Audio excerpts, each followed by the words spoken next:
मेरे प्रिय दर्शकों नमस्कार। प्रिय दर्शकों, ऋषि ज्योतिष में मैं आपका दिल से स्वागत करता हूं और आपको बहुत धन्यवाद देता हूं कि आप मेरे वीडियो बड़ी उत्सुकता से देख रहे हैं। और इसीलिए मैं आग्रह भी करता हूं कि आपको अच्छा लगता है तो आप लाइक करें, दो शब्द कमेंट बॉक्स में लिखें। लेकिन मैं देखता हूं आज अधिकतर लोग जो वीडियो देखते हैं, प्रणाम गुरुजी ऐसा लिख करके छोड़ देते हैं। नहीं, उनके कंटेंट को आप समझो, आपको समझ में आना चाहिए क्या है, क्या अच्छा लगा, क्या बुरा लगा, तब थोड़ा सा और वीडियो देखने में और बनाने में भी मजा आता है। दर्शकों, वीडियो तो मेरा हर एक ही महत्वपूर्ण है मेरी तरफ से, लेकिन उसकी पुष्टि तो आप लोग करते हैं। हम बात करते हैं आज गुरुदेव बृहस्पति की, जो धन के कारक हैं। हम बात करते हैं शुक्रदेव की, जो भी लक्ष्मी स्वरूप है, धन देने वाले हैं। आपने कई वीडियो देखा होगा तो बताते हैं कि 2 नंबर की राशि यहां हो, यहां हो, यहां हो, यहां हो, यहां हो तो धन आ जाएगा। लेकिन वास्तविक कुंडली में डालने के बाद पता चलता है धन कितना आ जाएगा। वास्तविक कुंडली में बताने से पता चलता है कि धन कितना आ जाएगा, वह शुभ है या अशुभ है। वो हमारा ही एक चैनल ऐसा है ऋषि ज्योतिष, जो आपको वास्तविक कुंडली से अवगत कराता है और आपकी कुंडलियों के ऊपर ही वीडियो बनाता हूं। सबका तो नहीं बनाया जा सकता, छांट करके आप बने रहिए, देखते रहिए, तो जरूर जब देखा आएगा कि भाई कैसा अच्छा है तो आपका ही बन जाएगा। आप ही लोगों का ही होता है, उसमें कोई हताश नहीं। और वैसे जो आप लोगों के अशुभ योग हैं वो मैं कमेंट बॉक्स में बता देता हूं, लाइव प्रोग्राम में बता देता हूं। दर्शकों, लगन कुंडली किसी की भी हो, ये पहला भाव है, लगन का भाव है। लगन स्वयं प्रतिनिधि है लगन का। अगर आपके द्वितीय भाव में गुरु हो और छठे भाव में राहु हो, आप नोट कर लो। मैं आपको पिन पॉइंट बताऊंगा, थोड़े से मैं कोशिश करूंगा करने के लिए, बताने के लिए बहुत कुछ है। द्वितीय भाव और ये एकादश भाव, आमदनी का भाव, इसको हमारा इच्छा पूर्ति का भी भाव कहते हैं। यह हमारी इच्छाओं को पूर्ति करता है। और ये तीर्थ भाव है। तीर्थ भाव किसी भी कुंडली का, दर्शकों, पराक्रम का भाव है, प्रयास का भाव है, लोगों से जुड़ने का भाव है, अच्छा वार्तालाप का भाव है। तीर्थ भाव छोटे भाई का है, वो एक अलग बात है, लेखन शक्ति का भी है। और ये कुछ कर गुजरने वाला भाव है, कुछ करना है यहां पर हमको लेकर के, कुछ परिश्रम करना है, परिश्रम का भाव है, साहस का भाव है। ये भी आप कह रहे हो, तीर्थ भाव। आपका लगन कोई भी हो, अगर आपका लगन का स्वामी यहां पर है तो आप बोले कर्मठ होंगे, इसमें कोई दो राय नहीं है।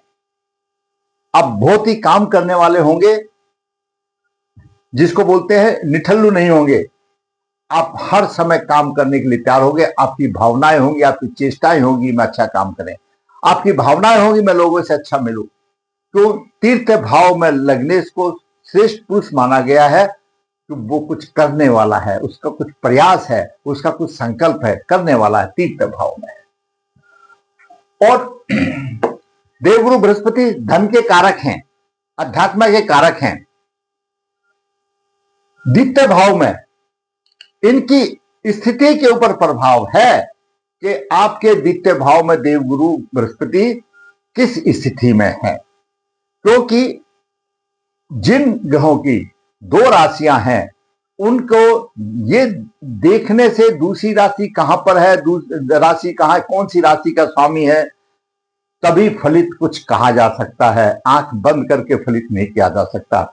जहां पर गुरु आपको अच्छा धन, अच्छी वाणी, अच्छा कुटुंब के साथ रहवा सुख, सब कुछ आपको दे देंगे, और यहां पर अशुभ हुआ तो कुछ भी नहीं देंगे, पैतृक धन भी नहीं मिलेगा, आप परिवार से परेशान भी हो जाएंगे, दिक्कतें आएंगी, बड़ी परेशानियां आएंगी, धन के विषय में भी परेशानियां आएंगी। और छठे भाव में राहु हो, राहु की पंचम दृष्टि यहां पर आती है द्वितीय भाव पर, तो इसका मतलब गुरुदेव पीड़ित होंगे।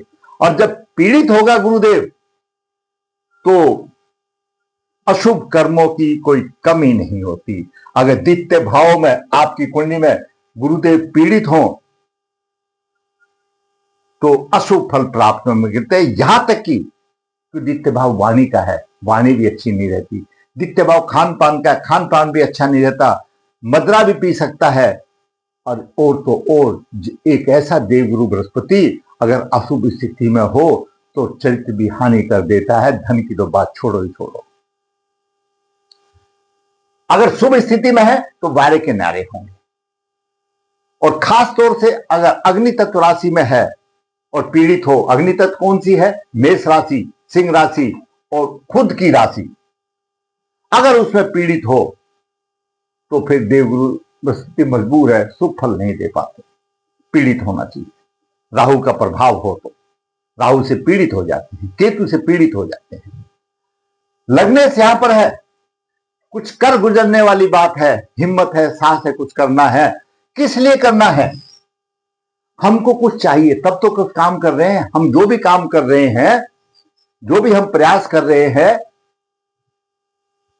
इस कर्म हमारा यहां है। हम कौन सा काम कर रहे हैं? दसम भाव कर्म है हमारा, उसको लेकर के हम प्रयास कर रहे हैं और उस प्रयास में हमको आमदनी से मिलेगा जो हमारी इच्छाएं पूर्ति होंगी। इसलिए कहा गया इच्छा पूर्ति का भाव है, आमदनी का भाव है, धन से संबंध। धन के दो ही भाव है, एकादश और द्वितीय भाव। और जिसके दोनों भाव पीड़ित हों तो आप अंदाजा लगा लिए कैसा होगा। उसके बाद देवगुरु बृहस्पति के बाद शुक्र की स्थिति आती है। शुक्र आपका अगर छठे भाव में है, सप्तम भाव में, अष्टम भाव में है तो भी परेशानी देगा। तृतीय भाव में भी पीड़ित होगा तो किसी भी भाव में होगा तो पीड़ित परेशानी देगा। और बिना पीड़ित किए तो छठे भाव में ही परेशानी, सप्तम में परेशानी और अष्टम में परेशानी। ये तीन भाव तो बहुत ही निष्क्रिय है शुक्र के लिए। कारक है सप्तम भाव का, लेकिन अपने स्तर से गिर जाता है, अनैतिक की तरफ चला जाता है, छठे भाव में निष्फल हो जाता है। और कन्या राशि में हो तो भी शुक्र परेशानी देता है। इसके साथ साथ एक गूढ़ ज्ञान में आपको बात बताऊं, मैं इतने वीडियो बना रहा हूं, मैं भी यूट्यूब चैनल देखता हूं, वास्तविक कुंडली बहुत कम लोग बताते हैं और उसमें जो मैं बताता हूं मालूम उन सबको है, लेकिन वो गूढ़ ज्ञान बताना नहीं चाहते। वो है हमारे नवास की स्थिति। हम जो भी ग्रह के लिए सोच विचार कर रहे हैं उसकी नवास में कैसी स्थिति है। अगर आपका अष्टम भाव में कोई भी ग्रह चला जाता है जिससे कि आप उम्मीद लगा करके बैठे हैं कि और अष्टम भाव में चला जाता है, अष्टम भाव वैसे ही खड्डा है और उसमें 22वां देश कौन आ गया? 64 नवास आ गया, ये तो वैसे ही आगे। फिर एक और है जो पिछले मैंने एक वीडियो बनाया था, विष नवास। अगर विष नवास में आ गए तो और हानि करते हैं, अपने कारक की हानि करते हैं और अपने जिस राशि के प्रभाव में उसकी हानि करते हैं। छठे भाव में राहु शत्रु हंता माना गया है, गुरु भी शत्रु हंता है। गुरु अपने ज्ञान से शत्रु और राहु अपनी नीति से शत्रुओं का शमन कर देता है। राहु की दृष्टि यहां पर द्वादश भाव पर होती है, खर्चा भी अनाप शनाप कर देता है। राहु की दृष्टि यहां पर होती है, द्वितीय भाव पर होती है, उसको कुटुंब से धोखा मिलता है। कोई भी चल लगन होने दो, कुटुंब से धोखा मिलता है, कुटुंब में उसको सुख चैन नहीं मिलता, ये स्थिति आती है। और फिर आमदनी के भाव का स्वामी अगर शुभ स्थिति में ना हो तो इच्छाएं अधूरी रह जाती हैं। ये आपको मैंने नॉर्मल एक छोटी सी बात बताई, बहुत बड़ा तो हो जाएगा ज्यादा, इतना लंबा वीडियो देखेगा भी कौन। तो मैंने साधारण तौर बताया कि जरूरी नहीं है कि गुरु आपका द्वितीय भाव में शुभ भी होता है। अगर यहां पर नव भाव का स्वामी गुरु यहां पर हो तो धार्मिक विचार होते हैं उस राशि के तरफ से। और गुरु अगर यहां पर नव भाव का स्वामी होगा तो एक राशि यहां पर भी आ सकती है, छठे भाव में भी आ सकती है, तो और ज्यादा परेशानी होगी। आइए हम इन योगों को संबंधित कुंडली में देखते हैं। जातक का जन्म 20 मार्च 92 कृष्ण पर 2 चित्रा चंद्र 2 शुक्रवार को 2:25 पर हुआ। कर्क लगन हुआ 18 डिग्री 4 है और दित्य भाव में गुरु 13 डिग्री लेकर के 23 मिनट लेकर के गुरु वक्री है, मित्र की राशि में है। ऐसा बोला गया मित्र की राशि में। सब ऐसे बता देते बहुत अच्छा धन देगा, कुछ नहीं देगा। आगे चलिए मैं बताता हूं। चंद्रमा लगन का चंद्रमा 27 डिग्री लेके यहां पर कन्या राशि में है, तीर्थ भाव में है। लगने से चंद्रमा साहसी, चंद्रमा वो ठीक है मान लिया स्त्री ग्रह वो अलग बात है, लेकिन लगने से ना कुछ करेगा, यहां पर पराक्रम दिखाएगा, साहस दिखाएगा, उसमें कोई दो राय नहीं। और अपने भाग्य की मदद लेगा, भाग्य से उसको बहुत कुछ मिलेगा। और सामने सूर्य है यहां पर, अच्छा होगा। बुध नीच राशि में वक्री है तो उच्च का हो गया। नवम भाव बहुत अच्छा है, यानी भाग्यवान भी अच्छा है, भाग्य भी साथ देता है। आप ऐसा मान करके सोच लीजिए। क्यों? सूर्य देव यहां आ गए। अभी छठे भाव में राहु है 11 डिग्री 51 मिनट लेकर के, और शनि यहां पर षष्ठ योग बना रहे हैं। षष्ठ योग बना रहे, शनि सप्तमेश है। जब शनि अपनी राशि में है अच्छा सुख मिलेगा। षष्ठ योग बना रहे हैं, अपनी राशि को कोई ग्रह खराब नहीं करता, चाहे पाप ग्रह हो या शुभ ग्रह हो। अष्टम भाव में मंगल 0016 लेकर के और शुक्र 14 डिग्री 6 लेकर के है।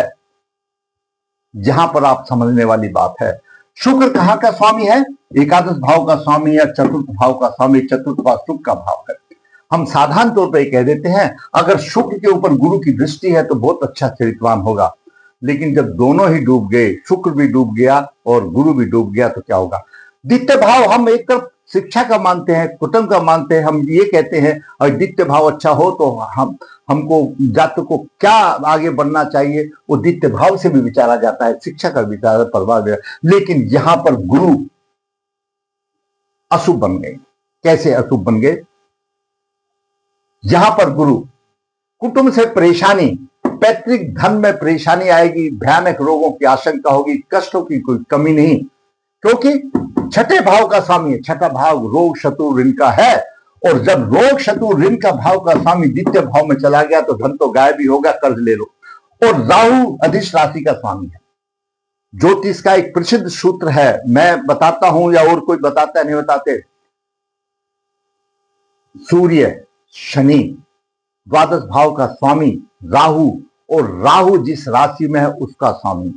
ये 5 ग्रह पृथकवादी हैं।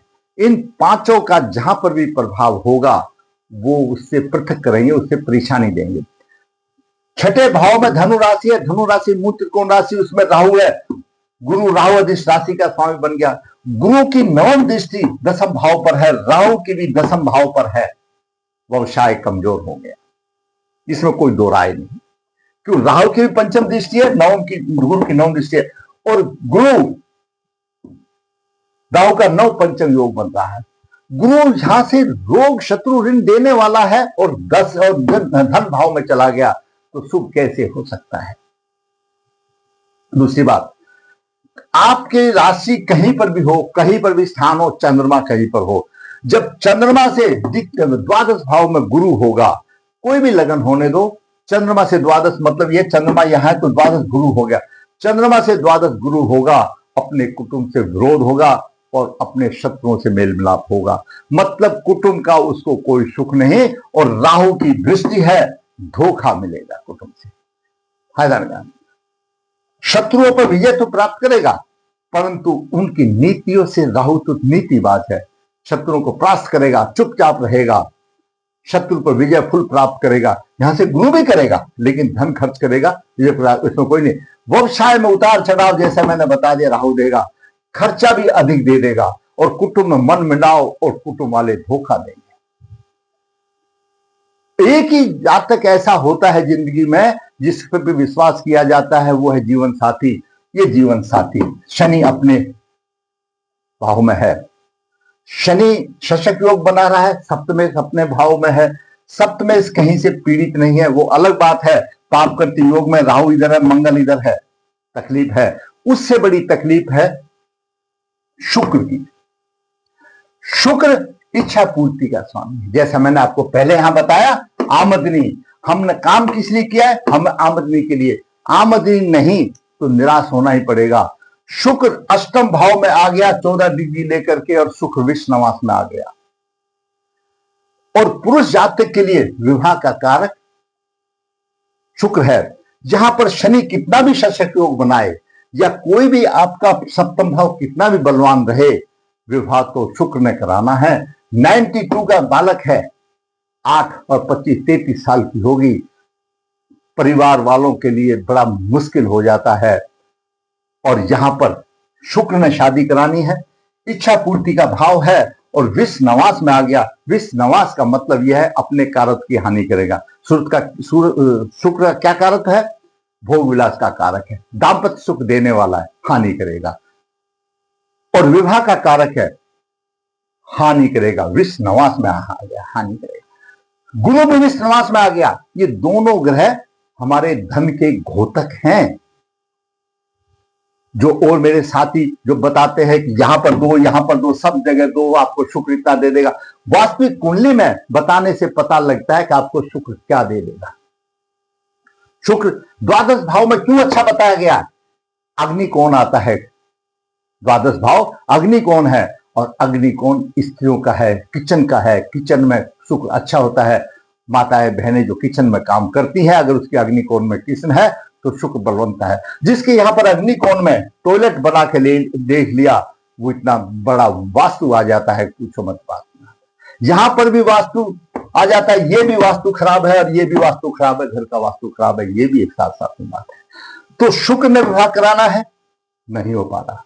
काम कितना भी कर रहा है लेकिन व्यवसाय में प्रतिष्ठा नहीं, क्योंकि गुरु भी अशुभ बन गया राहु के कारण। ये एक समस्या रही। विष नवास में गुरु शुक्र, पुष्कर में कोई नहीं, वर्गोत्तम चंद्रमा है, इसलिए काम चल रहा है। वर्गोत्तम चंद्रमा है, काम चल रहा है। शुक्र बाद केस भी आ गया। एक और नई पॉइंट बाहर गया कि करक यानी चल लगन के लिए एकादश भाव का स्वामी बाद केस होता है। अपनी दशा अंतर्दशा में बाधाएं देगा, ऐसा नहीं कि नहीं देगा, बाधाएं देगा। तो पहले तो विष नवास में था शुक्र शादी कराने वाला, और अब बाधा कारक भी हो गया, अष्टम भाव में आ गया। दो तग में मिल गए। देखो, ये कि नहीं कहा जा सकता कि शादी होगी या नहीं होगी। मैं कभी हाँ नहीं बताता हूं, क्यों मैंने देखा है कितने भी खराब ग्रह हो तो भी शादी हो जाती है।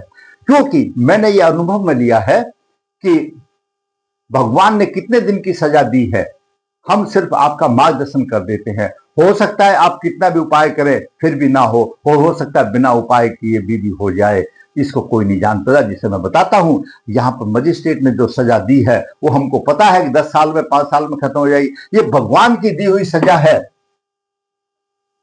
साध्वी का श्राप है। शुक्र नहीं शादी करानी है, और शुक्र ही अष्टम भाव में, और अष्टम भाव गुप्त अंगों का है, और शुक्र उनका स्वामी है, और शुक्र वो सुख दे नहीं पाता, श्राप है। पूर्व जन्म के अशुभ कर्मों का धन की हानि है, गुरु ठीक नहीं है। चंद्रमा परिश्रम अधिक करना पड़ रहा है, नहीं है। छठे भाव में राहु है, तो ये नव पंचम योग भी अशुभ बन रहा है, परेशानियां। ऐसी कुंडली का षड वर्ग अध्ययन करा करके और पितृदोष निवारण करें, और निवारण के साथ ये मत भूले कि पुरुष है तो अर्क विवाह करें, कन्या है तो कुंभ विवाह करें, आपका जीवन सफल हो जाएगा। मैं आपको ये आश्वासन देता हूं। अगर आपको मेरा वीडियो अच्छा लगा तो आप लाइक करें, शेयर करें, चैनल सब्सक्राइब करें, ताकि आने वाली भी अपडेट आपको मिलती रहे। धन्यवाद।